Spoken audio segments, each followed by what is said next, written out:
At 95 years old, Clint Eastwood says, "She was the only one who could do that to me." Clint Eastwood was born Clinton Eastwood Jr.B. on May 31, 1930 in San Francisco, California. He grew up during a really tough time called the Great Depression. His family didn't have much money, but this made him strong and taught him to work hard. His early life was full of moving around California because his dad worked with steel and had to find work in different places. These early years taught him to never give up, stay humble, and be independent. These things would later show up in the movies he was in and how he acted in real life. Eastwood first became famous in the late 1950s when he got a part as Rowdy Yates in a TV Western show called Rawhide. The show ran from 1959 to 1965 and was really popular. This gave Eastwood his first taste of being famous. But it was when he became a big international star in the mid-1960s that made him a legend in movie history. He worked with an Italian director named Sergio Leone and starred in 3 amazing Western movies, A Fistful of Dollars in 1964,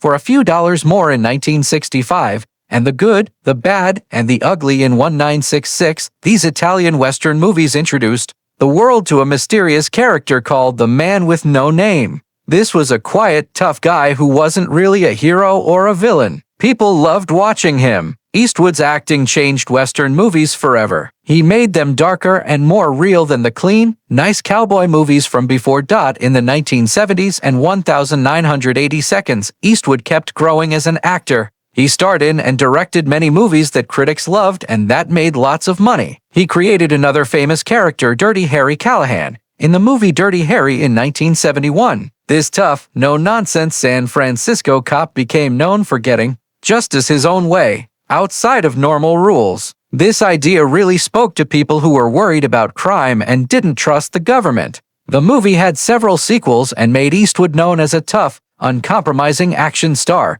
Besides acting, Clint Eastwood became one of Hollywood's most respected and busy directors. He started directing with a movie called Play Misty for Me in 1971. This showed he was really good at telling stories and creating movies about interesting characters. Movies like Unforgiven in 1992, which won Academy Awards for Best Picture and Best Director, Mystic River in 2003, $1 Million Baby in 2004, and American Sniper in 2014 showed that he could make movies about deep human feelings and problems. Unforgiven was especially important. It broke down the myths of the Old West and made people think seriously about violence, right and wrong, and forgiveness. Through these movies, Eastwood didn't just change himself, but also helped change American movies. He won many Academy Awards, Golden Globes, and a Lifetime Achievement Award from the American Film Institute. Even with all these honors, he stays down to earth and is known for being quiet, simple, and dignified.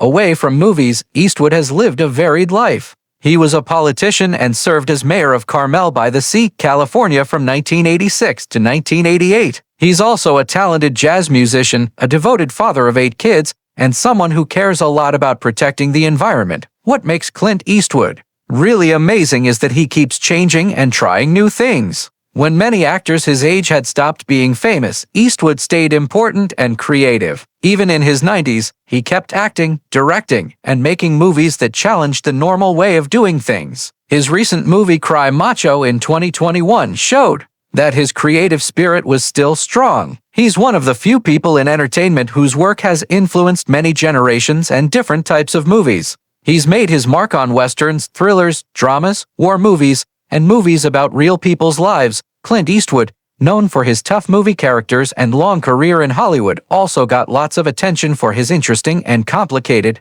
personal life, especially his many romantic relationships over the years. People often thought of him as a modern-day ladies' man because he was so charming and mysterious when it came to love. Throughout his life, he dated or was connected to a long list of women from both inside and outside the movie business. Some of the women he was known to have dated include actress Anita Loos, the glamorous Mae Van Doren, and stuntwoman and dancer Roxanne Tunis. He also dated famous food writer Gail Green and French movie star Catherine Deneuve. His brief romance with Deneuve was talked about a lot in gossip magazines. One of Eastwood's most famous and public relationships was with actress Sandra Locke. He was also connected to women like actress and model Jill Banner, singer Keely Smith, and rising star Jamie Rose. Other names linked to Eastwood's love life include Hollywood actresses like Inger Stevens, Joanne Harris, and Susan St. James, as well as activist Jean Seberg. He was even connected to lesser-known women like Megan Rose, Jane Brolin, Bridget Burns, and Christina Sandera. Christina became a long-term companion in his later years.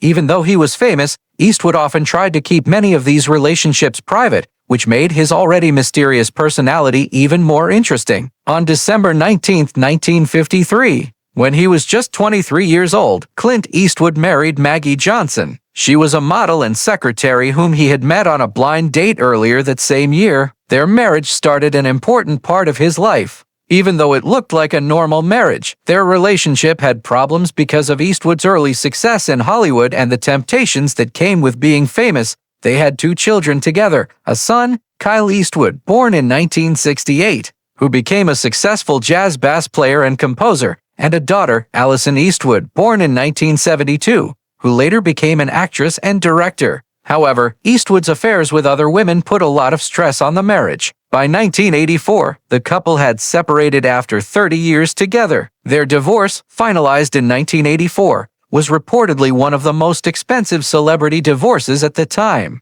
Johnson received an estimated $25 to $30 million. While he was still legally married to Johnson, Eastwood began an important relationship with dancer and stuntwoman Roxanne Tunis. This lasted from 1959 to 1973. Their romance was mostly kept secret because Eastwood was married, but they had a daughter, Kimber, in 1964. Kimber was raised by Tunis, and people didn't know Eastwood was her father until many years later when the media started looking more closely at Eastwood's family and personal life. Even though it was secret, this relationship was important in Eastwood's early private life and was one of the first signs that he would have relationships with multiple women at the same time. In 1975, Eastwood started one of the most public and artistically important relationships of his life with actress Sandra Locke. Their partnership worked both in real life and in movies. The couple appeared together in several of Eastwood's most famous films, including The Outlaw Josie Wales, Every Which Way But Loose, and Sudden Impact. They lived together for over 14 years, and Locke became one of Eastwood's most well-known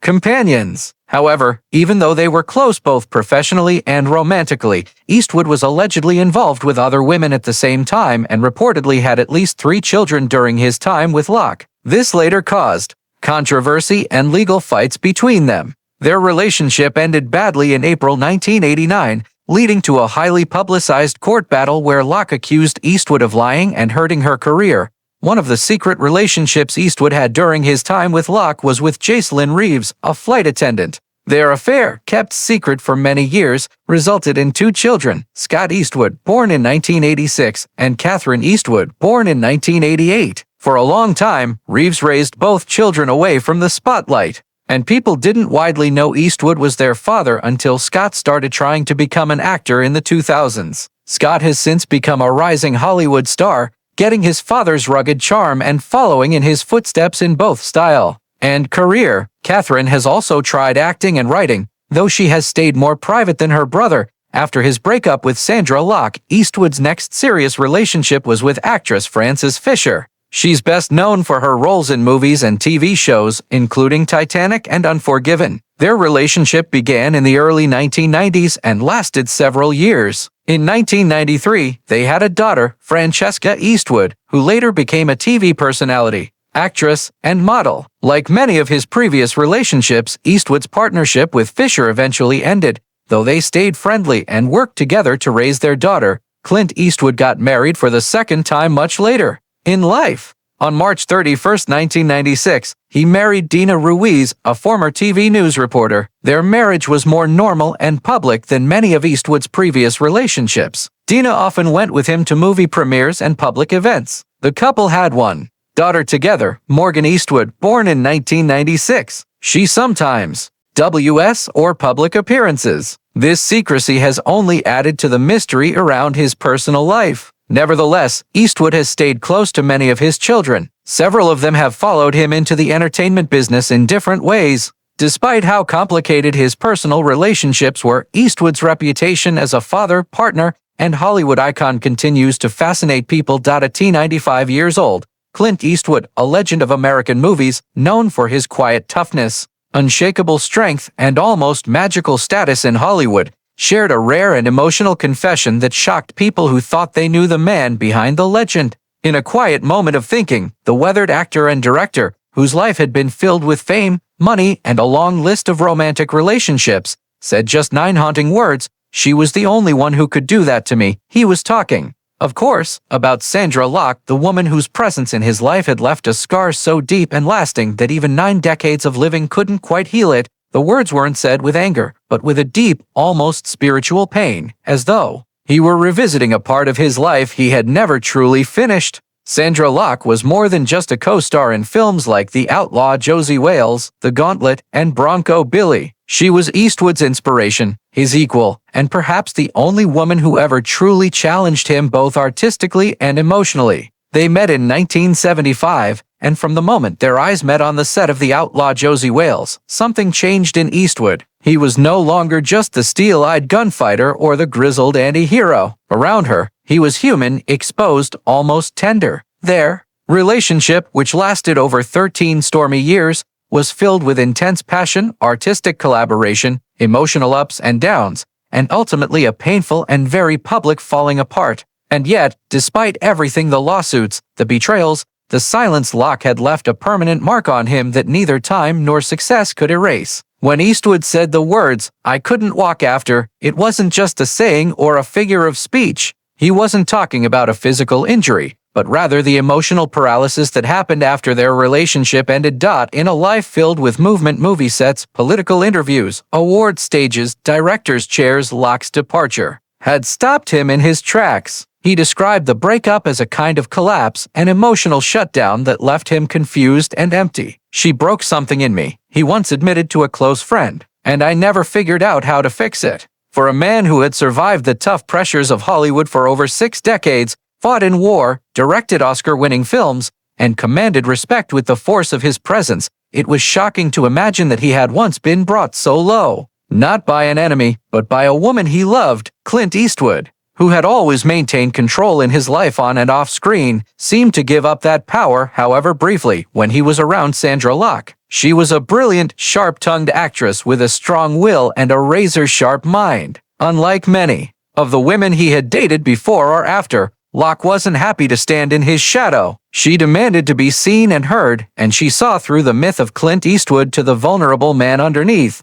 And that, perhaps, is what made her so dangerous to him. She made him feel things he didn't want to feel. She made him question his own instincts. She made him hesitate, years later, as he sits alone in his Carmel estate, surrounded by awards, scripts, and portraits of a lifetime spent in the spotlight. Eastwood's thoughts often drift back to Sandra. Not the scandal, not the lawsuits, not even the films, but the quiet, stolen moments between takes. The way she looked at him when no one else was around. The way they laughed. The way she could silence him with a single look or draw something raw and real out of him when the camera wasn't rolling. "She was the only one who could do that to me," he said again, softer this time, as though repeating it might make it less true. For a man who had lived through nearly a century of change, war, artistry, and love, Clint Eastwood's most lasting wound wasn't a bullet or betrayal. It was a woman named Sandra Locke. And even at 95, he still carried her memory like a hidden